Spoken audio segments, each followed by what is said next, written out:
Un matin ordinaire, comme les autres, le petit cours d'eau derrière la ferme scintillait sous la lumière du soleil levant. On entendait les canards s'appeler joyeusement. Le papa canard était déjà au bord de la rivière avant même que le jour ne soit tout à fait levé. Partir tôt permet toujours de trouver plus à manger pour les enfants.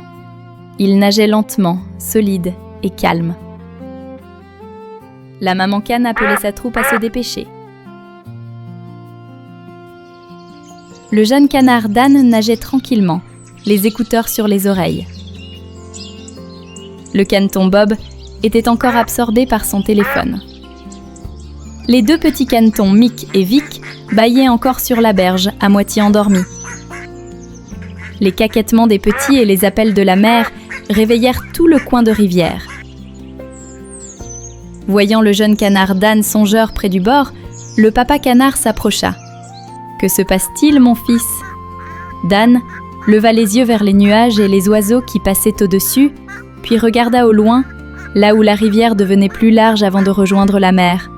« Papa, » dit-il doucement, « là-bas, il y a sûrement plus de crevettes et d'escargots. J'aimerais aller voir. Peut-être que je trouverai un meilleur endroit pour toute la famille. » Le papa canard sourit lentement. « C'est une bonne idée.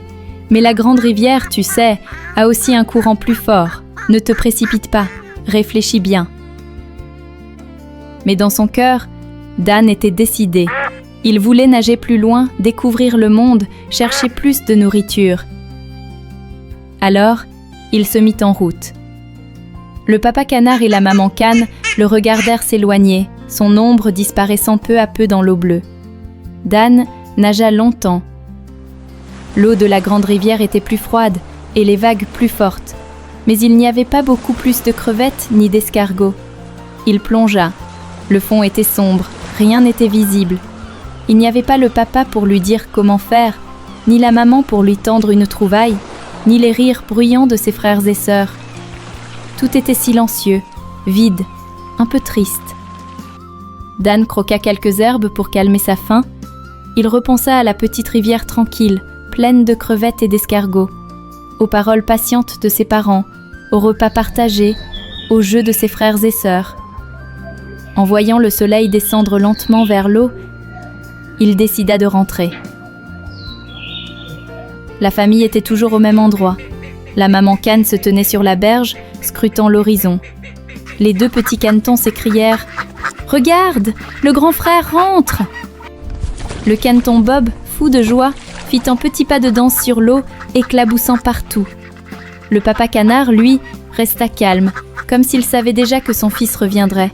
« De l'autre côté, il n'y en a pas beaucoup plus, papa, » dit Dan.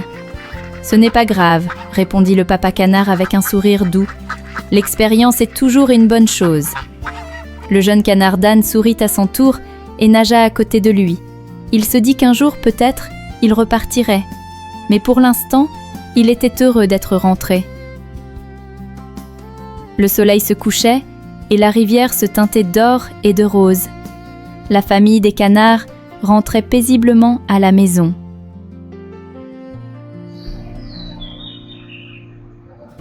Parfois, il faut aller un peu loin pour comprendre que ce qu'on cherche est tout près.